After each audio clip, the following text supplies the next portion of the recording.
Ontario students are back in the classrooms, but for some, their future is still up in the air after a college strike kept them out of school for 5 weeks. I'm Faiza Amin at Humber's Lakeshore campus in Toronto, where an email distributed to international students is raising some concerns. What international students are hearing right now from their institutions is that if they withdraw for the tuition refund, they might not be eligible to stay in Canada, and they might have to leave the country because they're no longer in class. If you withdraw, we recommend that you leave. That's what this email reads. An international student from Humber said it was sent to her. She didn't want to appear on camera, but tells City News she felt trapped. A revised post-strike school schedule means shorter breaks, which means some international students who already purchased flights to go back home this Christmas will have to decide between that and getting a tuition refund or just staying put in Canada.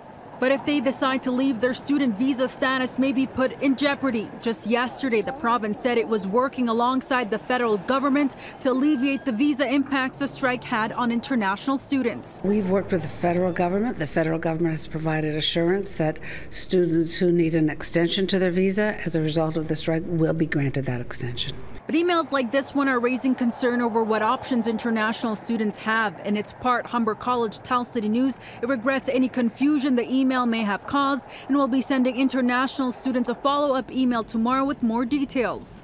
Part of a statement from a spokesperson reads, the intent of the message was to provide further information to international students about the withdrawal process and how to protect their status with Immigration, Refugees and Citizenship Canada.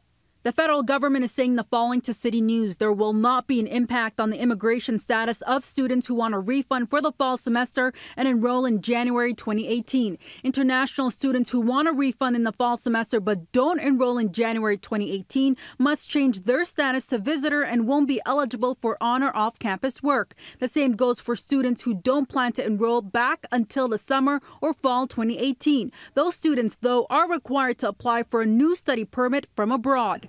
In the meantime, this advocacy group hopes the province will push for more options for international students. College Student Alliance is going to be doing the same thing and trying to work with the federal government to make sure that students are not penalized for a strike that was out of their hands. Students still have time to make a decision on enrollment. Humber tells us students will have until December 5th to withdraw from classes. A viewer who knew a student who wrote to us about this concern. If you have a story you want us to look into, here are all the ways you can get in touch with us. In Toronto, I'm Faiza Amin for City News.